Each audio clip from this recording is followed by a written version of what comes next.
Next up is Diana Hutchins.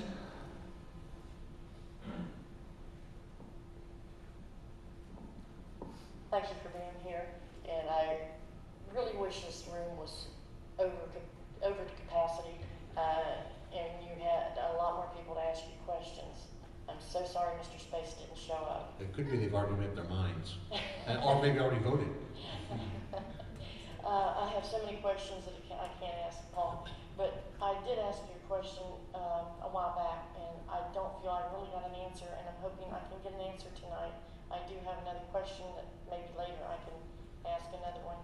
I have a family member that lives in Florida. She had friends that came over here and worked that are not from this country. They're from Wales. They left the country and they live back in Wales. They come back and forth the states and go back. But when they got to be retirement age, they came back here, drew the retirement, and they're in Wales and they live there. I want to know, I mean, we just give our money away freely to everybody from other countries. You can come from Mexico, have your children, get $25,000, draw unemployment, get food stamps, whatever. And people come from Wales, they can work here, draw retirement, not be a citizen of the United States, go back to Wales. It's really nice. It'd be nice if we could do that and have more money for ourselves, instead of letting everybody else from other countries take our money with them. And I would like to know, which I don't think I got a complete answer on, how can they do this? And you can, Mr. Sutton, you could answer this too. Is it my turn? I don't know. We'll flip a coin. But anyway, I'll be brief. Okay.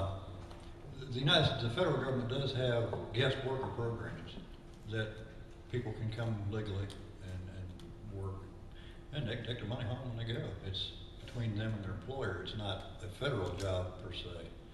And if the question is, can they take our money? Well, not our tax money. They can't just take our tax dollars and retire on them.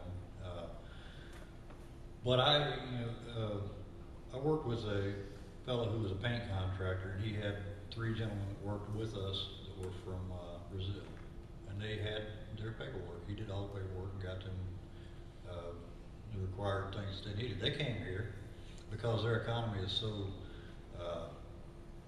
it doesn't compare to the American economy. So for them to have earned $16,000 that year from my employer, from the guy that I was working for at the time, yeah, they went back to Brazil, and I think they each bought a house because it was relatively inexpensive. And I can't see that there's any problem with that. If we have a guest worker program and give people an avenue to come here, they're here legally. If they would like to become American citizens, that's a different story. You go through the process to become an American citizen.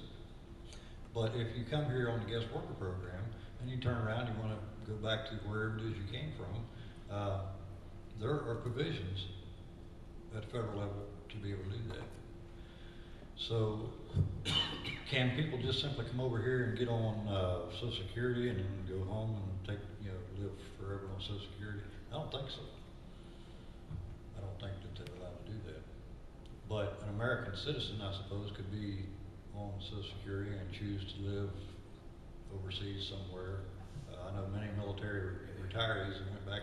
I was stationed in Thailand, Southeast Asia, in 1975, and I know friends of mine that moved back there, and they're getting their Air Force retirement check. But they're still American citizens. They're just living abroad under the provisions of the visas, et cetera, et cetera. I guess my point would be is if it's all legitimate and it is all done by constitutional law, I don't necessarily see a problem with it. Does that answer?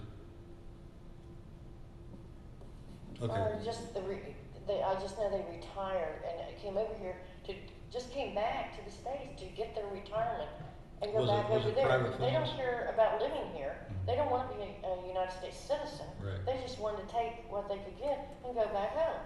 Well, was it based on private funds? Was it based on? I don't know, but I just don't think that's right. That they can just come back over here, get their retirement, and go back over there.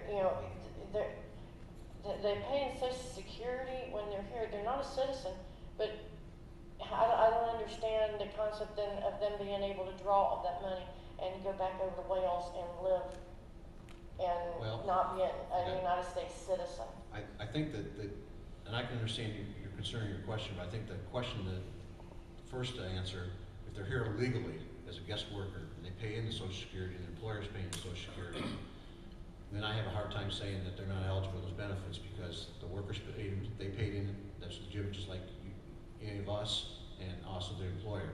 Now, I don't know if they're, I just never had this question, or asked the question, if you have to be an American citizen to draw Social Security. I don't know if you do or not. I guess I'm assuming you don't.